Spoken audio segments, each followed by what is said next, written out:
혹시 사람을 만나면 벙어리가 되어라 라는 말 들어보셨나요? 가까운 사이인데도 말 한마디 잘못하면 배신을 당하는 일도 많이 있습니다. 다른 사람, 친한 친구에게도 그렇지만 심지어 형제, 가족 사이에서도 말 한마디에 서로를 믿지 못하는 일들이 생기기도 합니다.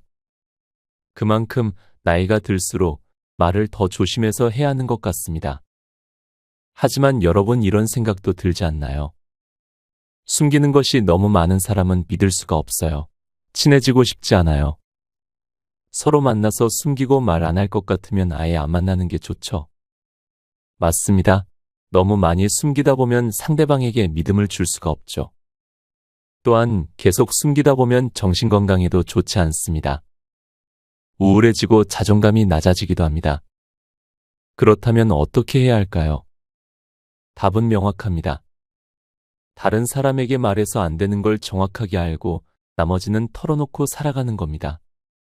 이렇게 사는 게 정신건강에도 좋고 실제로 몸 건강에도 좋습니다. 그렇다면 도대체 어떤 말을 조심하면 될까요? 이 영상에서는 나이가 들수록 조심해야 하는 7가지 말을 소개합니다. 영상을 반복하여 보시면 후회 없는 인생을 사는데 많은 도움을 줄 거라 확신합니다. 지금부터 시작합니다. 첫 번째, 굳이 치부를 들추지 마라. 인간관계는 자주 만나다 보면 할 말이 없어진다. 그리고 어느 순간 나의 사생활을 하나씩 이야기하게 된다. 먹었던 음식이나 놀러 갔던 곳처럼 사소한 이야기를 하는 건 괜찮지만 얘기하다 보면 이야기가 현재에서 점점 과거로 들어간다. 여기서 문제가 생긴다. 우리는 모두 과거에 부정적인 경험이나 실수를 겪는다. 그리고 그 부정적인 과거를 상대에게 꺼내는 순간 나의 치부가 된다. 상대방에게 한번 뱉은 치부는 내가 없애보려고 해도 없어지지 않는다. 사생활을 상대에게 말하면 말할수록 상대의 손에 더 많은 화살을 쥐어주는 것과 같다. 그리고 어느 순간 그 화살은 나에게 돌아온다. 언젠가는 나에게 상처를 입히는 치부가 되어 돌아온다. 무엇이건 간에 과하면 좋은 것은 없다. 사생활을 털어놓는 게 안 좋다는 걸 늦게 깨달으면 안 된다. 따라서 나이가 들면서는 어떠한 부정적인 과거를 감추고 현재의 긍정적인 변화와 성장에 집중할 필요가 있다. 치부를 드러내는 건 나에게도 좋지 않다. 나의 현재 모습을 부정적으로 볼 수 있기 때문이다. 치부를 감추고 긍정적인 이야기를 나누자. 두 번째, 절대 생색내지 마라. 나니까 너한테 이렇게 해주는 거야. 이게 나야. 이렇게 주변에는 말만 꺼내면 생색내는 사람이 있다. 왜 그럴까?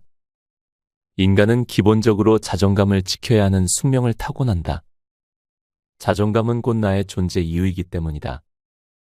그렇기에 무슨 행동을 하던 자존감이 부족한 사람들은 나를 지키려고 애쓴다.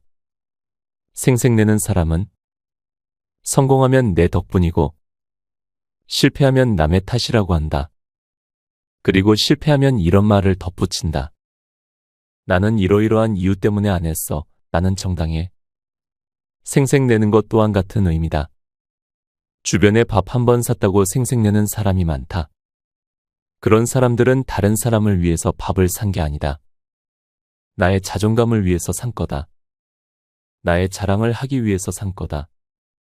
나의 일을 과도하게 티를 내며 본인의 자존감을 챙기고자 하는 것이다. 자신의 행동이 실제로는 쥐꼬리만한 도움이 됐음에도 불구하고 일부러 그것을 부풀리고자 생색을 내는 것입니다. 나이가 들수록 생색내지 마라. 당신이 생색을 내는 순간 당신의 자존감은 바닥을 보이는 거다. 절대 생색내지 마라. 그냥 밥을 사라. 세 번째, 아프다 마라. 기분은 전염되고 사람은 기분으로 살아간다. 항상 이성적 판단을 하고 사는 것이 아니라 습관적으로 상황을 인식하는 것이고 그 상황 인식을 담당하는 것이 감정이다. 그러한 감정의 주체가 바로 기분이다. 그래서 기분은 마음 상태를 주관하고 기분에 따라서 행복과 불행이 갈린다. 그런데 기분은 나와 남의 관계에서 비롯되는 경우가 많다. 내 기분과 남의 기분을 좌우하는 것이 바로 일상의 대부분을 차지하는 말이다. 말은 소통의 도구일 뿐만 아니라 마음의 밭이다.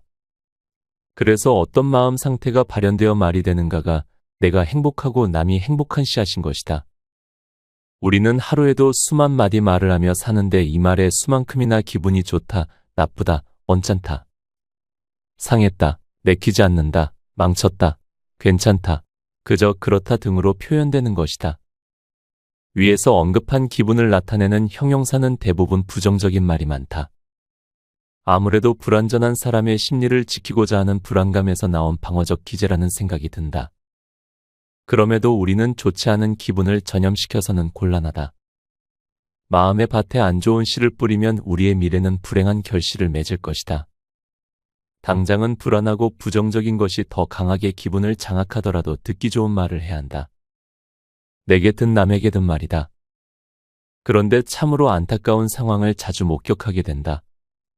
노인 몇 분이 거리에서 만나면 바로 그 자리에서 종합병원을 차린다. 나는 허리가 아프고 당신은 머리가 쑤시고, 그리고 또 당신은 관절염에 당뇨에 고혈압 그리고 신부전증이 어떻고 모두가 환자다. 안 아프다고 괜찮다고 살만하다고 하는 노인을 찾기가 어렵다. 물론 아플 것이다. 한두 가지 병이 있고 약을 먹고 병원을 찾는 것이 다반사일 테니 말이다. 하지만 그래도 모처럼 만난 사람들끼리 만나자마자 병을 자랑하듯 꺼내는 것은 아니다 싶다. 아이고, 파머가 아주 잘 나왔네요. 참 예쁘세요. 어디서 하신 거예요? 라고 칭찬하라. 오늘은 예쁘게 하고 어딜 가시나요? 라고 친근하게 말하라. 아니 나이를 어디로 드시고 이렇게 예뻐도 되는 거예요? 라고 기분을 돋우라. 그러면 말하는 당신도 기분이 업된다. 사람의 기분은 말이 전부다. 어떤 말을 하고 어떤 말을 듣는 가가 기분을 좌우하니 말이다. 그런데 만나서 병이나 자랑하고 그러면 뭐가 좋은 기분이 들겠나. 겨우 생각되는 것이 저 사람도 나와 마찬가지로 병축이네 하는 생각 말고 또 무슨 생각이 나겠는가. 예전에는 병에 대한 정보가 많지 않았다. 어디 훌륭한 의사가 있고 어디 병원을 가면 병이 낫는다더라가 뉴스였지만 지금은 그렇지 않다. 스마트폰이 온갖 정보를 다 알려준다. 그러니 병 자랑해서 그래 하며 정보를 얻던 시대는 지난 일이다. 모처럼 만나면 이젠 서로 추켜 세워라. 남을 세우면 내가 내려가는 것이 아니라 동반 상승한다. 기분의 속성이다. 기분은 올라가면 즐겁고 기쁘게 된다. 그게 행복이다. 자잘한 말 한마디가 하루를 상쾌하게 만든다. 지나면서 듣는 시비전화 툭하니 던진 말 한마디가 하루 종일 기분을 잡치게도 한다. 그러니 만나면 종합병원 차려서 어디가 어떻고 어디가 최고로 잘 고치며 하는 훈수나 반의사 노릇하지 말고 그저 좋은 말을 뿌려라. 그 좋은 씨앗이 오늘의 기분을 만들어서 내일은 오늘보다 더 기분이 좋아 건강한 삶을 살 수 있게 된다. 마음은 몸을 관장하고 몸도 마음을 관장한다. 누가 더 우위를 선점하는 것이 아니라 상호 보완하고 질투한다. 몸을 알아야 마음이 편하고 마음을 알아야 몸이 자유로운 것이다. 서로 질투하고 시기하지 않게 하려면 너무 몸을 편애하거나 마음을 편애하지 않아야 한다. 그것은 몸과 마음이 일치를 이루게 해야 하는 것으로 항상 서로 위로하고 격려하게 만들어야 한다. 아프다, 귀찮다, 힘들다, 괴롭다. 차라리 죽었으면 좋겠다는 등의 말을 하거나 몸의 상태를 그렇게 만들면 전혀 행복할 수 없다. 행복은 소소한 것을 원한다. 아프다 말하지 말고 웃으며 건강하게 살자. 무병장수의 시대가 아니라고 한다. 유병장수다. 한두 가지 병은 있지만 몸을 살피고 기분 좋게 말하고 살면 오래 산다는 말이다. 제발 아프다고 말해서 기분을 다운시키지 마라. 네 번째, 궁금해도 묻지 마라. 노인대학으로 출강을 하거나 나이 드신 분들을 상대로 하는 강의에서 빠지지 않고 등장하는 나의 주제가 바로 하지 마라이다. 첫 번째가 궁금해도 묻지 마라이다. 육신이 자유롭지 못할수록 궁금한 것이 많아진다. 민첩성이 떨어지기 때문에 더욱 그럴 것이다. 세상은 빠르게 변하는데 미치지 못하는 감각이나 새로운 지식으로 인해서 궁금증이 확장되는 것이다. 매일 매시간 새로운 것이 쏟아져 나오는 시대에 살고 있다. 잠시만 머뭇거려도 모르는 것이 주변에 질비하게 생기는 것이다. 그래서 아날로그 세대는 늘 궁금해서 미칠 지경이다. 디지털 세대의 흐름을 따라갈 수 없기 때문이다. 그 속도와 리듬은 가히 신기할 정도다. 양손으로 스마트폰을 두드리는 것을 보면 피아노 연주자의 손길에 비견할 바가 아니다. 그러한 신세대들의 정보 접속에 비하면 우리 같은 아날로그 세대는 참으로 답답하기 그지없는 것이다. 그래서 묻는다. 직설화법으로 그게 뭐냐고? 그러면 돌아오는 답은 두 가지의 형태를 띈다. 시니컬하게 못 들은 척하거나 아니면 반항적인 투의 직접 알아보세요 라는 식이다. 참 치사하고 아니 꼽다. 하지만 정 궁금하면 그 수밖에 없다. 아니 그 수밖에 없다고 단정 지어야 할 것이다. 하지만 아니다. 우리 세대는 지혜롭게 지금에 이르렀다. 그래서 고난과 역경을 이기고 살아온 지금까지의 생인데 이처럼 단순하게 한 방에 무너질 수는 없지 않나? 어떻게 늙은 것인데. 감히 젊은 세대에게 구박이나 받는다면 아니 될 일이다. 그래서 한마디 한다. 감정을 최대한 누그러뜨리고 말이다. 얘야, 넌 좋겠다. 알고 싶은 걸 후다닥 해치우니 말이다. 참 보기 좋구나. 이렇게 관심을 애들에게 먼저 보이면 의외로 자기가 아는 것을 순순히 말해준다. 애들은 역시 우리보다 단순하고 순진하다. 칭찬을 받으면 바로 머쓱하니 보답을 하려 한다. 그래서 나는 알고 싶은 걸 알아낸다. 바로 묻지 마라. 성급하게 굴면 애들은 우리보다 더 성급하고 까칠하다. 그러니 지혜롭게 살아온 방법대로 돌아가는 길을 알면 되는 것이다. 애들의 지금 상황을 칭찬하고 격려하고 위로하면서 알고 싶은 것을 간접적으로 표현하면 알려주는 것이다. 가령 이렇다. 다 큰 딸내미가 자정을 넘어서도 안 들어온다. 이미 그러면 부모 가슴은 끓기 시작한다. 끓어 넘쳐서 마치 밥물이 넘치는 것처럼 속이 끓어 혈압이 상승한다. 그야말로 뚜껑이 열리기 직전이다. 씩씩거리면서 아니 인연이 지금 몇인데 아직도 들어오지 않는 거야. 인연 들어오기만 해봐라. 이렇게 마음먹지 마라. 분노는 독이다. 자기를 해치는 강력한 스트레스다. 그러니 누그러뜨려야 한다. 그리고 차분하게 앉아서 심호흡을 하고 마냥 그냥 기다리지 말고 책이라도 한 줄 읽으면서 사랑스러운 딸의 귀가를 기다려라. 그러면 품위마저 느껴진다. 그리고 집 안으로 들어서는 딸에게 부드럽게 미소를 짓고 말하라. 아이고, 사랑스러운 우리 딸. 오늘 좋은 일이 있었나 보네요. 지금 들어오는 걸 보니 그래 피곤할 텐데 들어가서 쉬어라. 고생했다.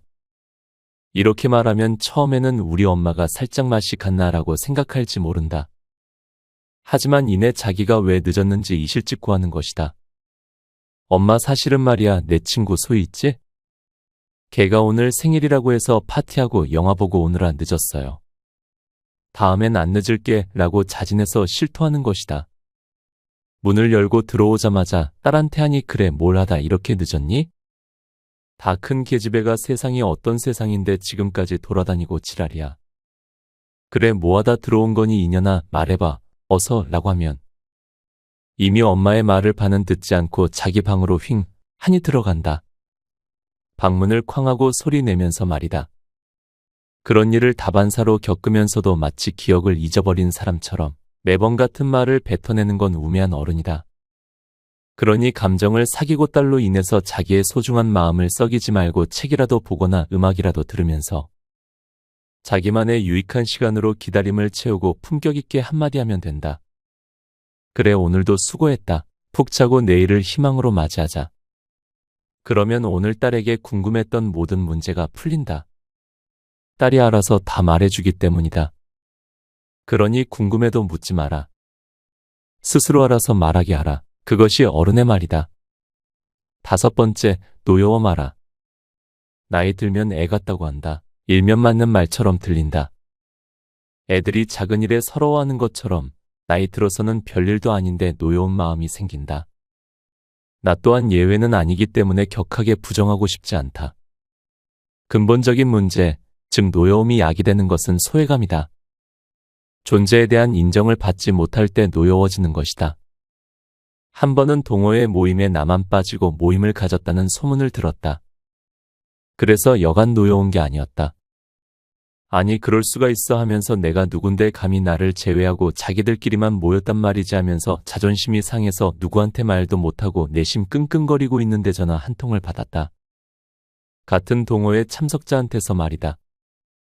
말인즉슨 아니 왜 어디가 아픈 거냐? 요즘 그렇게 잘 나가냐? 그러면서 모임에 나오지 않은 것을 비아냥거리면서 물어보는 것이다. 아니 이런 적반하장이 있나?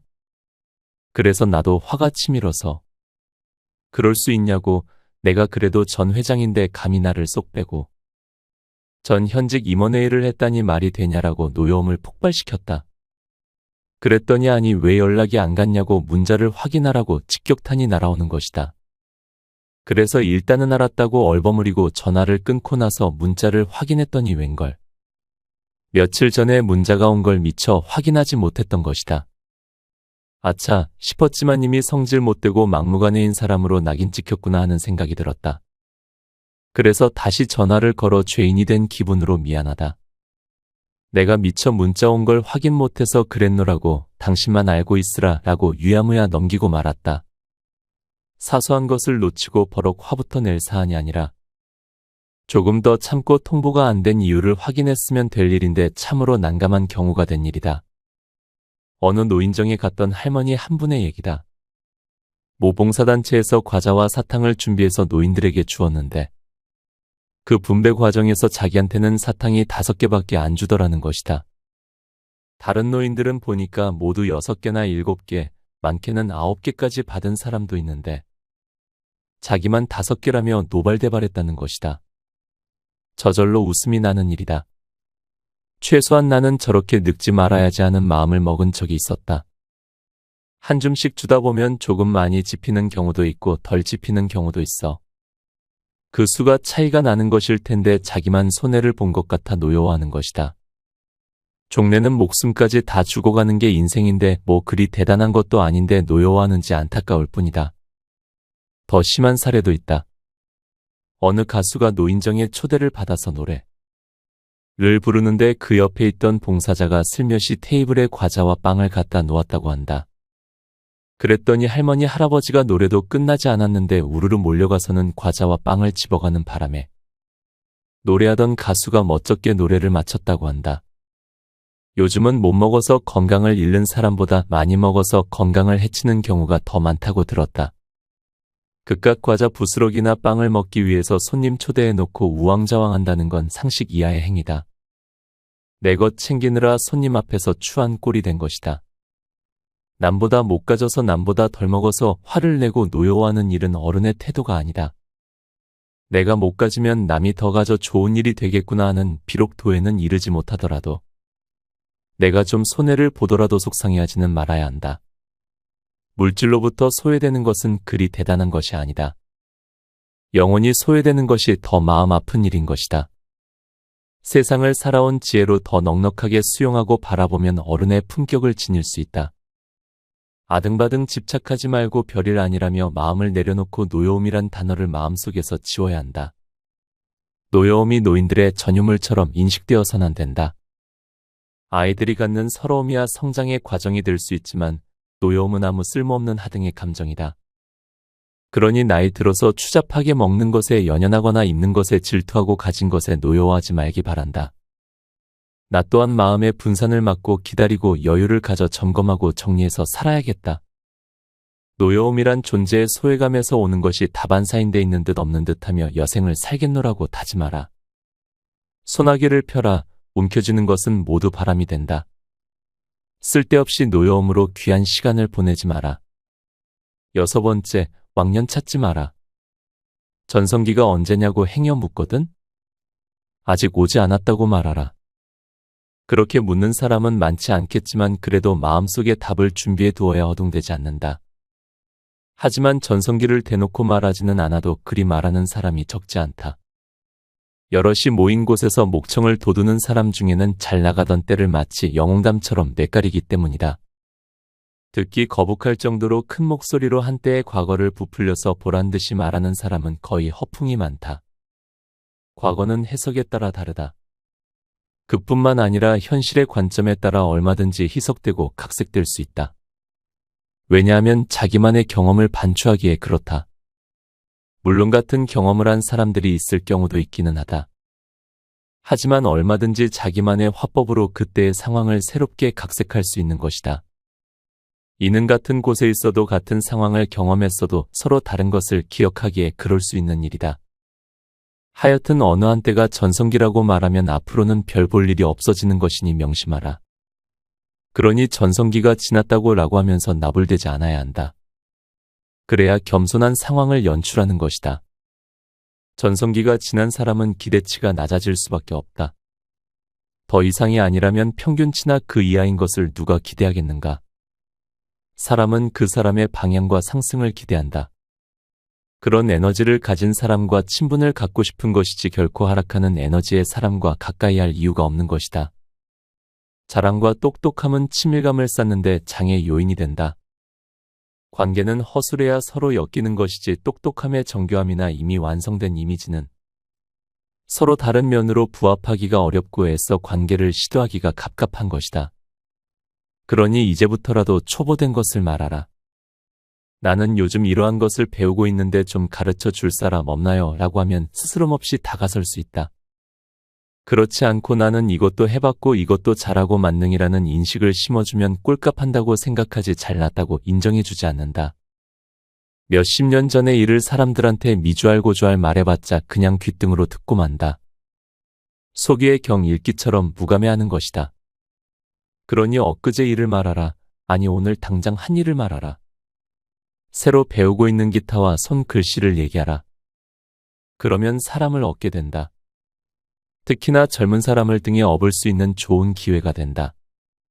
나도 왕년에 다 해본 건데 지금 잊어서 잘 안 되고 못할 뿐이라는 말은 삼가라.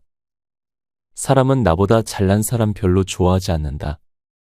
내가 한 수 가르쳐주고 싶어하는 사람을 좋아하는 것이다. 그러니 제발 나이 들어서 왕년 찾지 말길 바란다. 모르는 척, 못하는 척, 미숙한 척을 하라.